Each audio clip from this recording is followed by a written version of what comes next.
కూడా ఎందుకు ఏమిటి అనే విషయాలు కూడా కనుక్కుంటుండేవారు. ఓకే సార్, ఆ రోజు జనవాణి కార్యక్రమంలో వాళ్ళు ఇబ్బంది పడకూడదు, మీరు కార్యక్రమం చేయండి అని చెప్పి మిమ్మల్ని పంపించారు. వాళ్ళు నాయకులు అరెస్ట్ అయ్యారు, నాన్ బెయిలబుల్ కేసెస్ పెట్టారు, జైలుకి కూడా వెళ్ళిపోయిన పరిస్థితి చాలా మంది.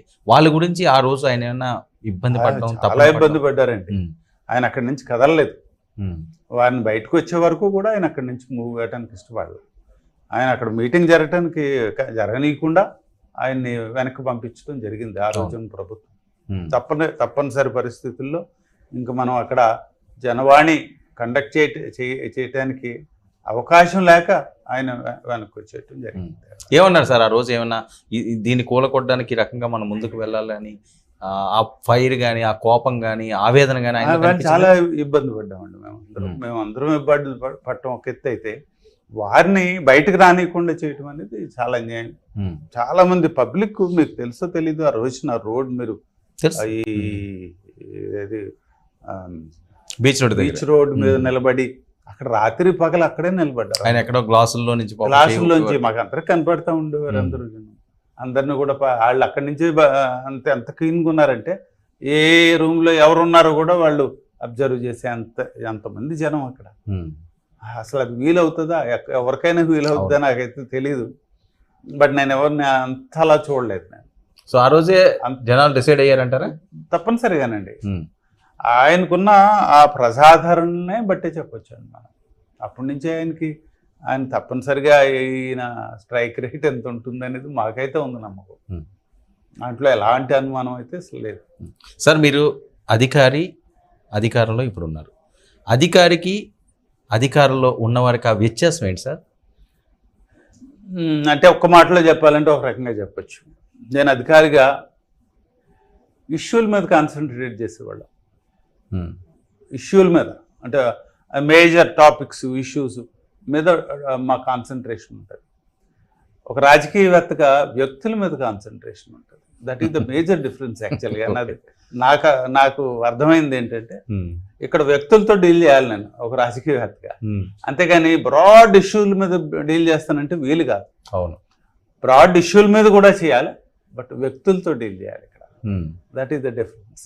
అక్కడ ఒక అధికారిగా ఏ వ్యక్తి అనే మాట అసలు పట్టించుకోమా. అవును, బ్రాడ్గా ఒక ఇష్యూ మీద వెళ్ళిపోతూ ఉంటాం.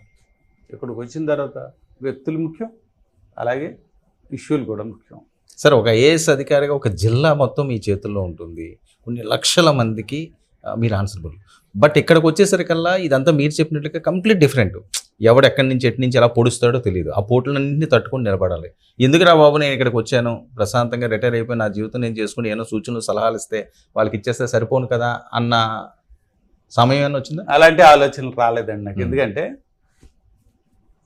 ఇది మీరు అన్న తర్వాత ఇలాగా జరుగుతుండగా మా ప్రస్థానం జనవాణి కార్యక్రమం అనేది ఒక పాయింట్లో వారు ఏమన్నారంటే, మనం అందరం కూడా అసెంబ్లీకి వెళ్లాల్సి ఉంటుంది వరప్రసాద్ గారు అని అన్నారు.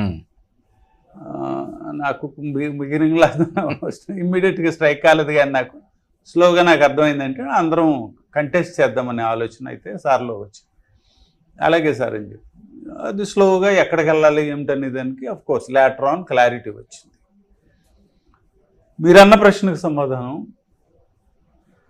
నేను రాజుల్లో నేను వచ్చి నా ఎలక్షనీరింగ్ స్టార్ట్ చేసిన దగ్గర నుంచి కూడా జనాలతో మమేకమై నేను ముందుకు పోతున్నాను. కారణం ఇక్కడ ఒకటి ఏంటంటే, నేను మా ఊరికి వచ్చాను.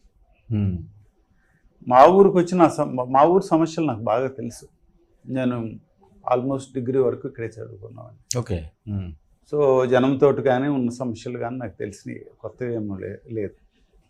కాదంటే డిగ్రీ నుంచి పోస్ట్ గ్రాడ్యుయేషను ఆంధ్ర యూనివర్సిటీ, అక్కడి నుంచి ఉద్యోగం, దానికి ప్రయత్నం, ఉద్యోగం, అలా బయటకు రావటం అయింది తప్ప, మళ్ళీ వెనక్కి వచ్చిన తర్వాత నాకు ఒక ఆపర్చునిటీ వచ్చింది జనంతో మళ్ళీ కలవటానికి. మీ ఊరికి? మా ఊర్లో వాళ్ళకి.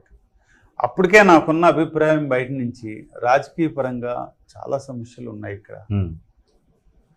ఒకటి, ఇక్కడ రాజకీయవేత్తలు కూడా ఈ సమస్యలను సరిగా డీల్ చేయట్లేదన్న ఆలోచన కూడా నాలో ఉంది. సో కాస్త నెగ్లెక్ట్ యాటిట్యూడ్ ఉంది పొలిటికల్గా. దీన్ని సాల్వ్ చేయాలి. అప్పుడు ఫర్ ఎగ్జాంపుల్ డ్రింకింగ్ వాటర్ అనేది మేజర్ ప్రాబ్లం ఇక్కడ మాకు. డ్రైనేజ్ అనేది ఇంకొక మేజర్ ప్రాబ్లం ఇక్కడ. మీరు చూసినట్టయితే అంత గ్రీన్గా కనిపించినట్టు కనిపిస్తుంది, లోపల బాంబులు ఉంటాయి. లోపలికి వెళ్తే అంత ఇబ్బందులే. నీళ్ళు లేవండి, భూగర్భ జలాలన్నీ కూడా కలుషితం అయిపోయింది ఈరోజు. ఏంటి సార్ రీజన్? మొత్తం డ్రైన్స్ అన్నీ కూడా ఉప్పు నీటితో నిండిపోయింది. ఓకే. అంటే వెనకాడలా నీళ్లు సరిగా మెయింటెనెన్స్ లేదండి. 10-20 సంవత్సరాల నుంచి పట్టించుకోవట్లా. మీకు ఆశ్చర్యకరమైన సంగతి ఇది. నాకు కూడా ఆశ్చర్యం అనిపించింది. ఇది ఇంతకాలం నేను కలెక్టర్గా చేసిన, లేకపోతే నేను సెక్రటరీగా చేసిన, నాకు ఇది అర్థం కాల. ఒక పెద్ద డ్రైన్ని పూర్తిగా చెరువులుగా కన్వర్ట్ చేస్తారు. చెరువుని చెరువులుగా, ఒక డ్రైన్ని చెరువులుగా మలిచారు ఇక్కడ. ఎవరండి, ఏ ప్రభుత్వంలో ఎవరు చేశారు? ప్రభుత్వాలు అంటే ఈ ప్రభుత్వం ఇప్పుడే కాదా అది? గత 10 నుంచి 20 సంవత్సరాలు జరుగుతుంది. ఓకే. గత ప్రభుత్వంలో ఇంకొంచెం ఆజ్యం పోసారు, దానికి అగ్నికి ఆజ్యం పోసినట్టుగా ఇంకెక్కువ అయింది. మీరు ఆపాకవారా ఆజ్యం పోసింది? మీ మాజీ? నేను వ్యక్తుల మీద ఎప్పుడు సాధారణంగా ఇంతవరకు ఎప్పుడు నేను కాన్సన్ట్రేట్ చేయలేదు.